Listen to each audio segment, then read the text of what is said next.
یہ تو اللہ کے نبی کو بھی پوچھا جائے گا. قرآن میں سورۃ المائدہ میں اللہ تعالیٰ نے فرمایا بلغ ما انزل الیک من ربک، اے نبی جو کچھ بھی آپ کے رب نے آپ کے اوپر نازل کیا ہے یہ پہنچا دیں، اور اگر آپ نے نہ پہنچایا آپ نے رسالت کا حق نہیں ادا کیا.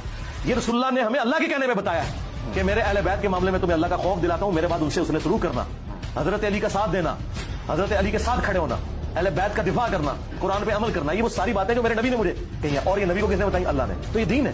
تو اس دنیا نے یہ منظر دیکھا ہے کہ نبی کو قبر میں گئے 50 سال ہوئے ہیں اور نبی کے ماننے والوں نے کلمے کے نام پہ اس کے پورے خاندان کو ذبح کر دیا. یہ آج تک انسانی ہسٹری میں نہیں ہوا کہ انبیاء کی اولاد کو نبیوں کی وفات کے 50 سال کے اندر ان کے ماننے والے اس دین کے نام پہ ذبح کر دیں. آپ سمجھتے ہیں اتنا بڑا واقعہ ہو گیا، امت ٹھنڈی بیٹھی رہے. اور پھر دوسری بات، جنتی نوجوانوں کے سردار حضرت امیر معاویہ یا ان کا بیٹا ہے یا حضرت علی اور ان کے بیٹے ہیں.